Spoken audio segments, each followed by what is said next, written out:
बच्चों, आज की क्लास में हम कुछ आकृतियों के बारे में जानेंगे, ठीक है?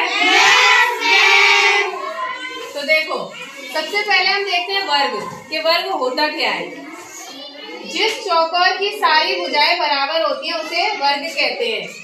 अब आपको ये चौकोर दिखाई दे रहा है, इसकी सारी भुजाएं बराबर है। अगर इन्हें हम स्केल से नापेंगे तो ऊपर की भी, आमने सामने की, इस साइड की भी, ठीक है? तो उसको हम क्या कहते हैं? वर्ग कहते हैं। बच्चों, नीचे देखो, ये आपको टाइल्स दिख रही है? इसमें क्या है? चारों भुजाएं एक जैसी हैं, ठीक है? तो इसको हम क्या बोलेंगे? इधर देखो, ये क्या है? आयत।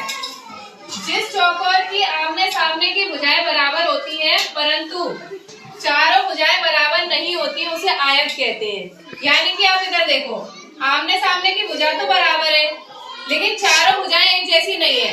वर्ग में क्या होता है? चारों भुजाएं एक सी होती है, और आयत में क्या होता है? केवल आमने सामने की भुजाएं एक जैसी होती है। ये वर्ग है या आयत है? आयत। क्यों? क्योंकि आमने सामने की भुजा कैसी है? बराबर, इसलिए ये आयत है, ठीक है? इधर देखेंगे अब एक और, ये त्रिभुज। त्रिभुज से ही पता लग रहा होगा, तीन, इससे मतलब है तीन से। तीन भुजाओं से घिरी आकृति को त्रिभुज कहते हैं। यहाँ पे ये आकृति आपको दिख रही है, इसमें कितनी लाइन है? तीन, ठीक है? तो इसको क्या बोलेंगे? अब हम बात करेंगे रेखाखंड की। रेखा का वह भाग जिसके दो अंत बिंदु हो एक रेखाखंड कहलाता है।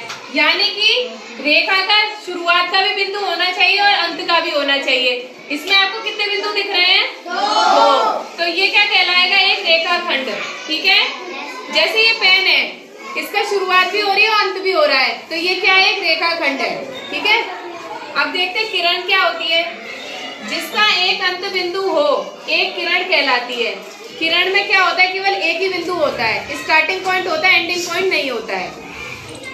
हम किरण की लंबाई नहीं माप सकते। अब सोचो क्यों नहीं माप सकते? क्योंकि हमें स्टार्टिंग तो पता है पर एंड कहाँ हो रहा है ये पता ही नहीं है।